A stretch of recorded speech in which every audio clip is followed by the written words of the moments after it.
Bonjour, le produit que je vais vous présenter aujourd'hui concerne un système audio, un égalisateur tout à fait particulier. Le contexte est le suivant. Un DJ d'une célèbre boîte de nuit de Bordeaux, appelée PH, nous a sollicité de développer un système audio spécifique, personnalisé. Il souhaite régler le volume du son dans différentes bandes de fréquences, comme les sons aigus et graves, c'est-à-dire de développer un égalisateur, donc rien de particulier ici. Mais il souhaite également pouvoir varier les différentes bandes de fréquences, c'est-à-dire de jouer sur la limite des sons graves ou aigus. Ceci est nouveau. Normalement, les bandes de fréquences sont fixes et ne peuvent pas être changées. On peut juste varier le volume. Mais le DJ souhaite pouvoir changer ces bandes de fréquences pour pouvoir explorer de nouveaux sons. Voici le schéma fonctionnel. Donc, on va récupérer la musique à partir d'une source. Ça peut être un tourne-disque, une clé USB, la playlist, une chaîne YouTube ou autre. Puis, il y aura un étage de préamplification. Ensuite, rentre en jeu le filtrage. Puis, un deuxième étage d'amplification, ajustable cette fois-ci. Et finalement, l'étage de sortie pour connecter les baffles.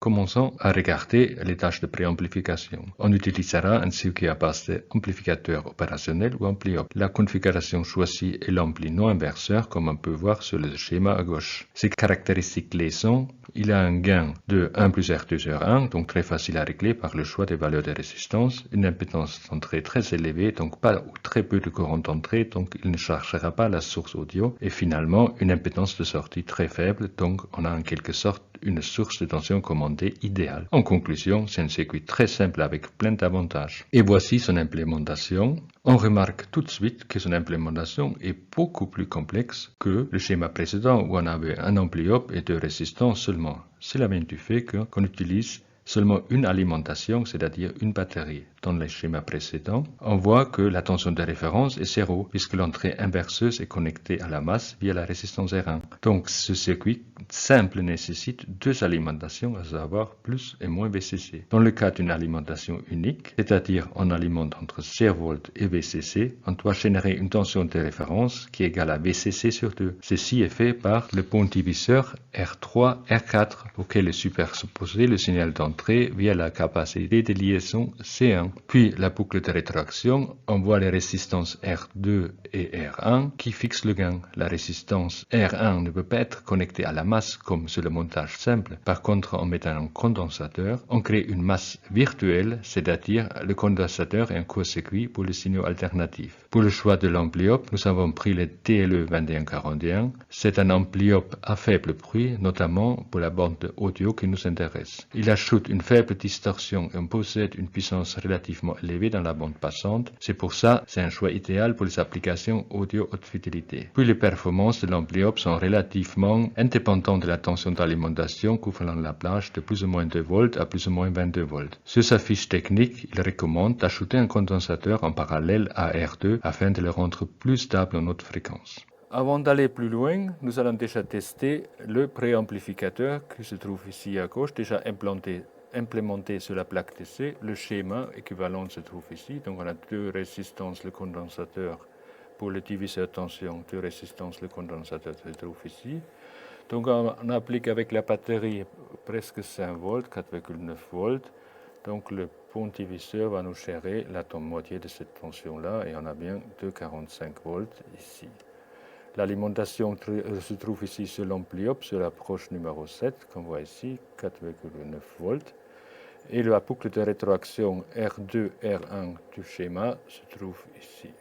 Pareil, nous avons un condensateur, puisqu'on a une alimentation asymétrique. Donc, on va donc retrouver le 2,45 volts sur l'entrée inverseuse et non inverseuse. Pareil pour la tension de sortie qui est l'approche 6. Maintenant, on va envoyer un signal alternatif de 100 mV crête à crête.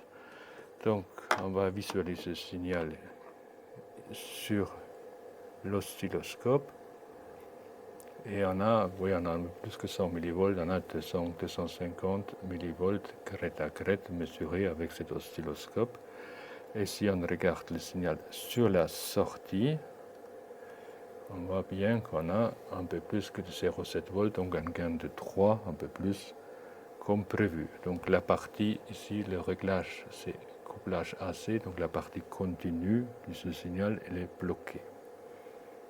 Donc ce premier amplificateur, le préamplificateur, fonctionne correctement. Pour notre système, la partie préamplification est terminée.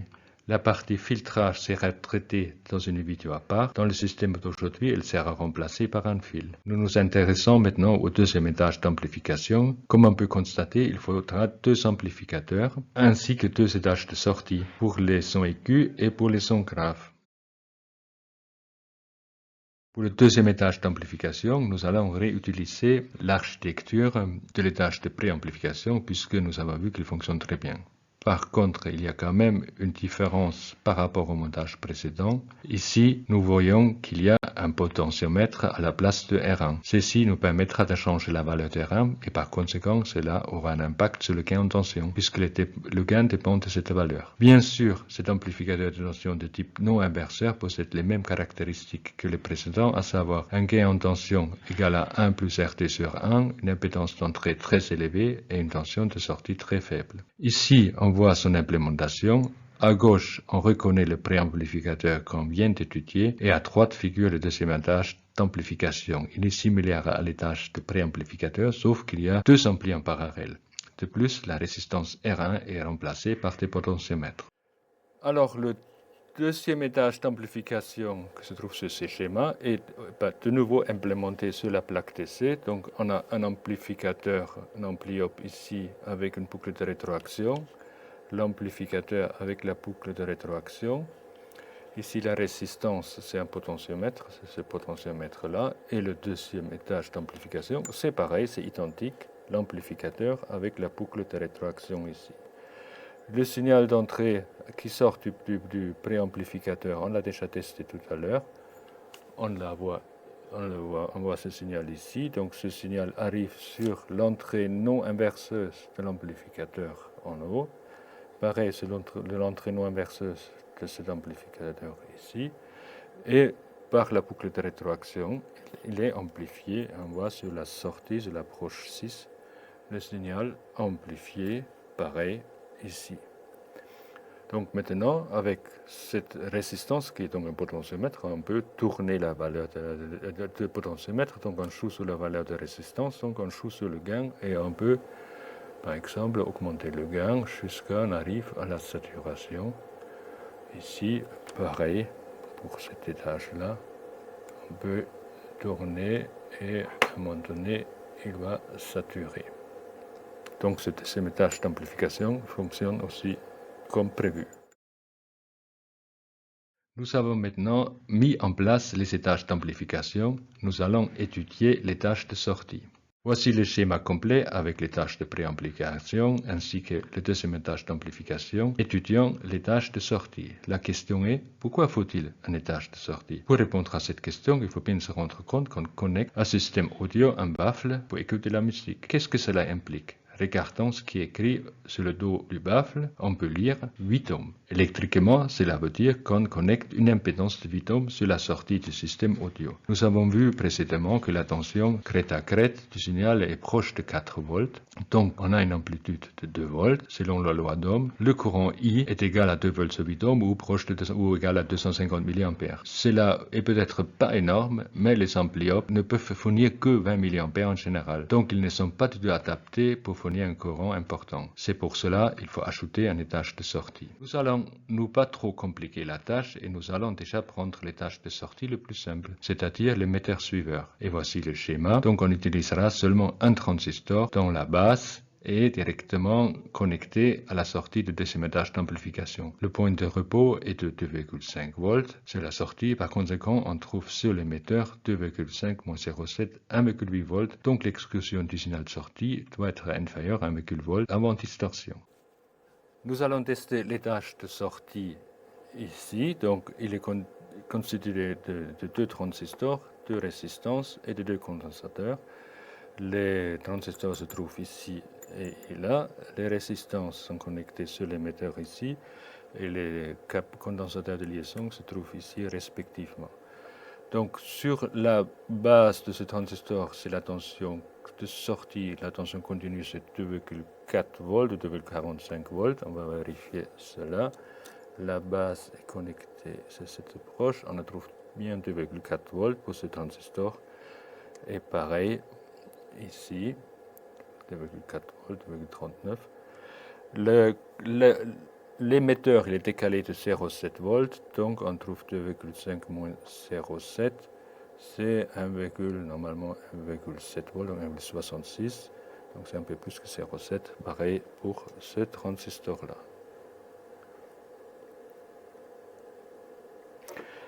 Maintenant, nous allons appliquer un signal alternatif, on va étudier le même signal que tout à l'heure, donc la tension de sortie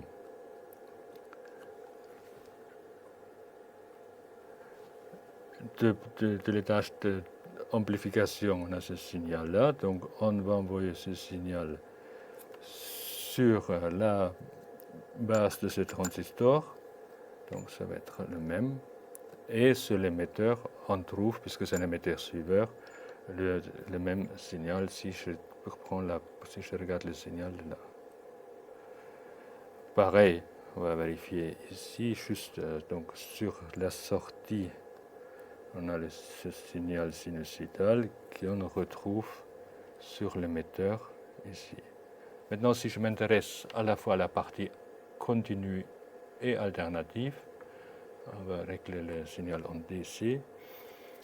Donc, le signal de sortie, il est composé d'une partie continue et alternative, comme on peut voir ici. Par contre, le signal sur l'émetteur, c'est la même chose, sauf que la partie continue est décalée de 0,7 volts, comme on peut voir, c'est décalé. Pareil pour cet étage-là.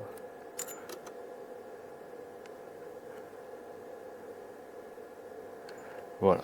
Donc maintenant, nous pouvons faire le test final avec les haut-parleurs branchés.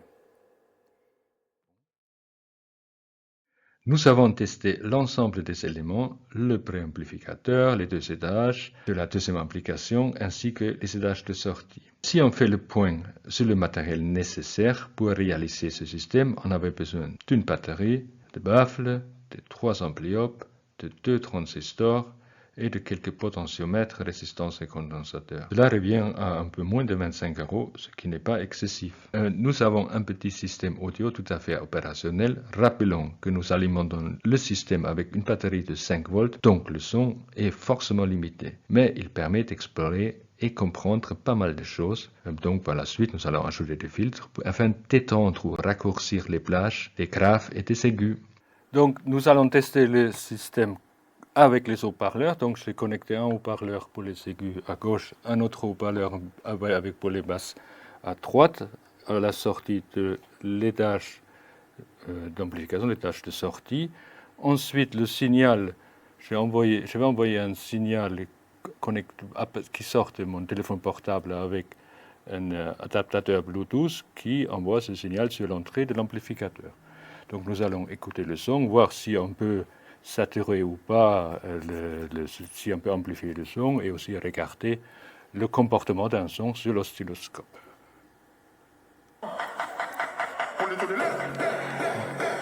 Donc déjà, on peut regarder le son envoyé. Donc ça, c'est typiquement un signal sonore. Et ensuite, je peux, par exemple, pour les basses, augmenter le son et on peut bien observer une saturation.